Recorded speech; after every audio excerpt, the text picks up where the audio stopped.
So hello everyone. आज के lecture में डिस्कस करेंगे बेसिकली फोटो इलेक्ट्रिक इफेक्ट के बारे में। ठीक है, तो जैसे कि आपको पता है कि dual nature of matter radiation जो कि आपका क्लास 12 का एक चैप्टर है, इसका वेटेज आप कह सकते हो on an average 4 to 6 marks का है। ठीक है, तो यहाँ से जो हर साल क्वेश्चन आ रहे हैं, आप ऐसा कह सकते हो कि हर साल आने के चांस भी होते हैं, वो बेसिकली इन टॉपिक्स पे होते हैं कि डिफाइन फोटो इलेक्ट्रिक इफेक्ट। एक क्वेश्चन आ सकता है आपको डेफिनेशन के रिगार्डिंग। नेक्स्ट आ सकता है कि draw the neat level diagram of the photo electric effect, जिसको अपन क्या कहते हैं, experimental setup of the photo electric effect. ठीक है, नहीं तो आपको डायरेक्ट 4 मार्क्स जो क्वेश्चन आता है उसमें ये भी पूछते हैं कि draw the neat level diagram and explain the experimental setup of the photo electric effect. तो इस तरीके से आप कह सकते हैं कि आपको इन 3 क्वेश्चन में से एक क्वेश्चन हर साल एग्जाम में देखने को मिलते हैं। ठीक है, तो आइए समझते हैं कि basically what is the meaning of photo electric effect. ठीक है, तो डेफिनेशन आप कह सकते हो या फिर समझ सकते हो कि ये फिनोमेना है जो हम एक्सप्लेन करने जा रहे हैं बेसिकली। तो फोटो इलेक्ट्रिक पे आपने सबने पढ़ा होगा, इसका मीनिंग क्या होता है। तो in simple words you can से the phenomena of emission of electron, the phenomena of emission of electron from the metal surface, the phenomena of emission of electron from metal surface when light of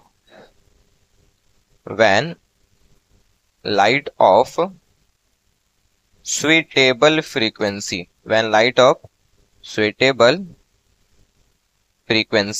ठीक है, incident और fall on it, is called photoelectric effect। क्या समझा आपको कि what is the basically photoelectric effect. तो definition wise हम जाएंगे तो ये समझ में आता है कि the phenomena of emission of electron from the surface of metal when light of suitable frequency incident on it और फॉल ऑन इट। ठीक है, जब मीनिंग समझते हैं कि सपोज आपके पास एक मेटल सरफेस है, लाइक ऐसा कुछ मेटल सरफेस दे रखा है उन्होंने। ठीक है, बेसिकली जो मेटल्स होते हैं ये खास मेटल्स होते हैं, हर कोई नहीं ले सकते, आप कोई भी मेटल नहीं ले सकते। इसमें आपने जिंक लेना है, कैडमियम ले सकते हो और मैग्नीशियम ले सकते हो। इन मेटल्स को हम कहते हैं फोटो सेंसिटिव मेटल्स, क्योंकि ये लाइट को सेंस करते हैं और फोटो इलेक्ट्रिक इफेक्ट शो करते हैं। मीनिंग क्या होता है फोटो इलेक्ट्रिक, को हम समझ रहे हैं। तो सपोज मैंने एक जिंक का मेटल लिया, ठीक। अब इस जिंक के मेटल में आपको पता है कि नॉर्मली एक मेटल के अंदर फ्री इलेक्ट्रॉन्स मौजूद होते हैं। ओके, या अब आप क्या करोगे कि बाय यूजिंग सम सोर्स, आपकी वो कोई भी सोर्स हो सकती है। जब हम जिंक मेटल यूज करते हैं तो उसके लिए स्पेशली जो सोर्स यूज करते हैं वो रेडिएशन का नाम होता है यूवी लाइट और यूवी रेडिएशन। आई थिंक आप सबने जो रिवर्स ऑस्मोसिस, बेसिकली इसे हम आरओ कहते हैं, ठीक है, वाटर फिल्टर आरओ। ठीक है, उसमें एक आपको लाइट जलती हुई दिखती है। ठीक है, वो जो लाइट होती है वो लाइट होती है अपनी बेसिकली यूवी रेडिएशन। ठीक है, तो सपोज आपने क्या किया, इस यूवी रेडिएशन से जो लाइट है उसको कहाँ पे फॉल कराए, इस मेटल पे फॉल कराए, लाइक ऐसा। ठीक, या ये मेटल पे जो रेडिएशंस रीच करेंगी, इनके पास जो फ्रीक्वेंसी होती है वो न्यू होती है। फ्रीक्वेंसी इन द सेंस समझिए आप फिलहाल के लिए एनर्जी, और इस मेटल प्लेट की फ्रीक्वेंसी होती है न्यू नॉट। ठीक, मतलब सर इस मेटल की भी अपनी कुछ एनर्जी लेवल होती है और आने वाली लाइट की भी कुछ एनर्जी लेवल्स होती है। और जब आने वाली लाइट की एनर्जी इस मेटल प्लेट की एनर्जी से, या in simple words you can से, जब आने वाली लाइट की फ्रीक्वेंसी न्यू मेटल प्लेट की फ्रीक्वेंसी से ज्यादा हो जाएगी तो ये रेडिएशन इंटर कर जाएंगे। अब जब रेडिएशन इंटर करेंगे तो नो डाउट वो इलेक्ट्रॉन को चुनेंगे और ये पूरी लाइट की, यूवी लाइट की एनर्जी किसको मिल जाएगी, इलेक्ट्रॉन को मिल जाएगी। और जब दो इलेक्ट्रॉन या ज्यादातर इलेक्ट्रॉन एनर्जी लेंगे तो एक्साइटेड होंगे, और जब वो एक्साइटेड होंगे तो वो क्या करेंगे, मेटल सरफेस से बाहर निकलने की कोशिश करेंगे। और बेसिकली इलेक्ट्रॉन्स आधे चार्ज कैरियर, तो आप ऐसा कहोगे कि जब ये फ्लो करेंगे किसी वायर के थ्रू, तो जब चार्ज फ्लो करता है वायर के थ्रू तो क्या आता है, करंट आता है, क्योंकि ये लाइट की वजह से हो रहा है। दैट्स वाई ये निकलने वाले इलेक्ट्रॉन को हम कहते हैं फोटो इलेक्ट्रॉन, और जो करंट आती है उसको हम कहते हैं फोटो करंट। आई होप इतना आपको समझा होगा कि what is the meaning of photo electron and photo current. और ये पूरा फिनोमेना कहलाता है फोटो इलेक्ट्रिक इफेक्ट। क्या कहलाता है पूरा फिनोमेना, ये पूरा फिनोमेना कहलाता है फोटो इलेक्ट्रिक इफेक्ट। देखो ना, फोटो मतलब हुआ आपका लाइट।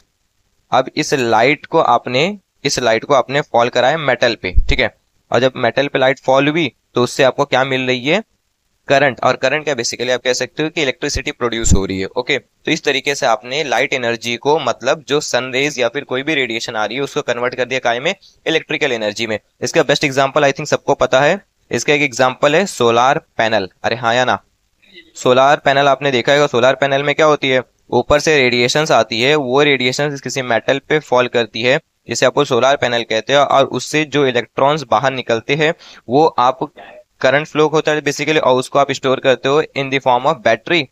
अब वो बैटरी आप अपने अकॉर्डिंगली जब जरूरत है उसको यूज कर सकते हो।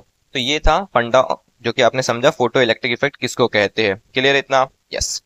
तो आई थिंक आपको समझा कि what is the meaning of photo electric effect.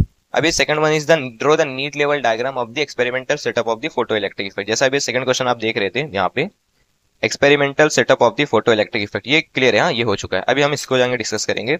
Experimental setup का मतलब क्या होता है कि आपने कोई भी एक्सपेरिमेंट करना है तो उसके लिए जो आप सेटअप ड्रॉ करते हैं या फिर सेटअप डिजाइन करते हो ना, आपने कॉलेज में कोई भी एक्सपेरिमेंट करना है तो उससे पहले आपको अपैरेटस दिए जाते हैं, आप उसको अरेंज करते हैं एंड देन एक्सपेरिमेंट स्टार्ट करते हो।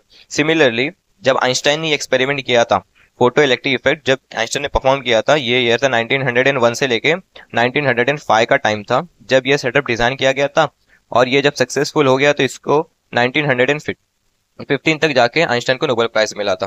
तो okay, for the discovery of the photo electric effect. Okay, अब ये सेटअप कैसा, सेटअप बहुत सिंपल है। इस सेटअप में हम करते क्या है कि एक इवैक्यूएटेड गिलास ट्यूब यूज करते हैं, ठीक है।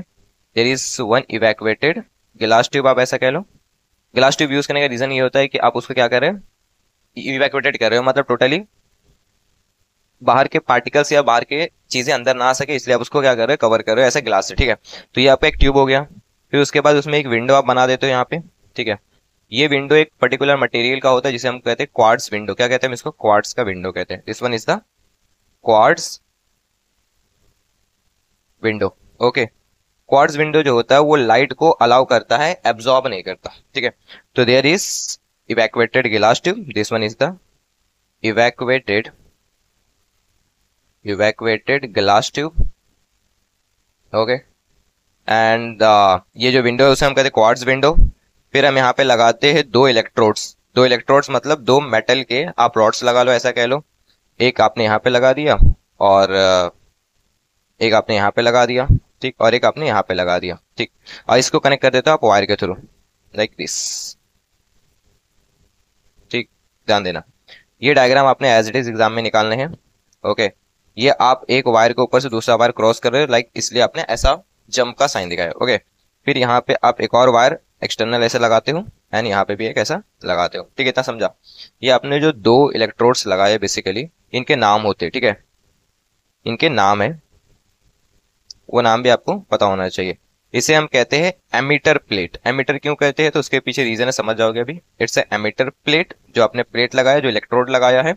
और this one is called the collector plate, is the collector plate. Okay, अब आपकी जो यूवी रेडिएशन आपने ऊपर रखी है, यूवी सोर्स, इस यूवी सोर्स से रेडिएशन कहाँ पे फॉल करेंगे, इस यूवी सोर्स से जो रेडिएशन फॉल करेंगे वो डायरेक्टली इस प्लेट पे फॉल करेंगे, लाइक ऐसा सीधा, ठीक। अब जब कोई रेडिएशन इस मेटल पे फॉल करेगा तो अभी हमने ऊपर देखा कि इस मेटल के अंदर फ्री इलेक्ट्रॉन्स होंगे, वो फ्री इलेक्ट्रॉन्स एनर्जी लेने के बाद एक्साइटेड होंगे और वो मेटल सरफेस से कहाँ आएंगे, बाहर आएंगे, ठीक है। तो इस तरीके से कोई प्लेट इलेक्ट्रॉन एमिट करता है, इसीलिए हम उसका क्या कहते हैं, एमिटर प्लेट। अच्छा, इलेक्ट्रॉन एमिट कर रहा है मतलब इसका नेचर कैसा हुआ, नेगेटिवली नेचर, और नेगेटिव नेचर को हम कहते हैं कैथोड नेचर। ओके, तो it is a cathode plate also, you can say emitter plate is also known as the cathode plate. Similarly जब इलेक्ट्रॉन निकलेंगे तो ये प्लेट उनको एक्सेप्ट करेगा। एक्सेप्ट करना मतलब ये पॉजिटिव नेचर का होना चाहिए, that's why collector plate is anode in nature. Anode मतलब पॉजिटिव नेचर का, एनोड प्लेट भी आप कह सकते हो इसको, ठीक है। इतना इतना आपको समझा, आई होप कि it's comprises of evacuated glass tube provided with the quartz window, and next one is the UV source. Basically you are using for a source of light. Okay, there is a two electrodes, one is the emitter plate, that is the cathode in nature, and second one is the collector plate, that is the anode in nature. Okay, when light of suitable frequency falls on this plate, it emits electron, those get collected by the collector plate, and due to which the current flows in the circuit, and that current is known as the photocurrent. Okay, there is a connection of you can say wire, हाँ ऐसा arrangement किया गया है wire को, और इस arrangement को हम नाम देते हैं कम्यूटेटर। क्या नाम देते हैं, commutator. This arrangement is called commutator. अभी कम्यूटेटर का यूज बताऊंगा आपको, फिलहाल के लिए रुकिए, ठीक है। अब आगे हम डायग्राम कंप्लीट करते हैं, चलिए। ओके, सी नेक्स्ट वन यहाँ पे, अब अपने करना क्या है, ये बहुत बेसिक चीज हो गई। अब हम यहाँ पे लगाएंगे एमीटर। एमीटर क्या करता है, बेसिकली मेजर्स करता है करंट को, ठीक। फिर यहाँ पे लगाएंगे हम वोल्ट मीटर। क्या लगाएंगे, वोल्ट मीटर। वोल्ट मीटर क्या मेजर करता है, वोल्टेज को। देखो याद रखना है, किसी भी सर्किट में आपने वोल्ट मीटर अगर लगाया है तो वोल्ट मीटर कभी भी बैटरी से पैरेलल होना चाहिए। मतलब अपने को नीचे क्या लगाना पड़ेगा, अभी एक बैटरी लगाना पड़ेगा। लाइक यहाँ पे प्लस, यहाँ पे माइनस, फिर एक प्लस फिर माइनस, आपको मर्जी 2 से 3 लगा सकते हो, ठीक है। एंड देन यहाँ से आपने क्या करना है, एक रेजिस्टेंस कनेक्ट कर देना है। देखो आपने बैटरी से पैरेलल लगाया वोल्ट मीटर, और यहाँ से जो वायर आ रहा है उसको आपने कनेक्ट कर देना इस रेजिस्टेंस से। क्लियर है इतना? यस। अब इनके लेबलिंग कर लेते हैं फटाफट, आइए, ठीक है, ताकि आपको इसमें दिक्कत नहीं हो। Just a minute. चलो कोई नहीं। तो इसके लेबलिंग में आप क्या क्या करेंगे, तो this device is called ammeter. What is the use of ammeter, basically use to measure the current. This device is called the volt meter. Volt meter that is basically use to measure the voltage. There is the resistance, ठीक है, ये आपके resistance हो गया। और ये आपका EMF कह लो, बैटरी कह लो, या पोटेंशियल डिफरेंस कह लो, एक ही चीज होती है, 3 नाम आपको बता दिए गए, ईएमएफ, बैटरी और पोटेंशियल डिफरेंस। आई होप कि आपको ये समझा। ये आपने डायग्राम निकाले तो आपको मिलते हैं 2 मार्क्स, ठीक है। ये डायग्राम के आपको कितने मिलते हैं, 2 मार्क्स मिलते हैं। ऊपर की डेफिनेशन भी कभी कभी आती है एग्जाम में 2 मार्क्स के लिए, और ये डायग्राम भी आता है 2 मार्क्स के लिए, ठीक है। तो यहाँ पे हमने 2 क्वेश्चन कंप्लीट कर लिए, पहला डेफिनेशन और सेकंड इसका डायग्राम, ठीक है। अभी सेकंड है कि इसको एक्सप्लेन करना है, मतलब सेटअप ने आपने क्या करना है, एक्सप्लेन करना है। तो ये हम नेक्स्ट लेक्चर करेंगे, क्योंकि देखो वीडियो ज्यादा लेंथी हो रही है, दैट्स व्हाई हम यहाँ पे स्टॉप करें। आपको अगर नेक्स्ट चाहिए, लाइक की एक्सप्लेनेशन इन डिटेल चाहिए, तो आप कमेंट कर सकते हैं जाके नीचे, ठीक है। और वीडियो अच्छी लगी हो तो एक बार लाइक कर दीजिए, दोस्तों को शेयर कर दीजिए, चैनल को सब्सक्राइब कर दीजिए। इस तरीके के और भी वीडियोस आपको आती रहेंगी।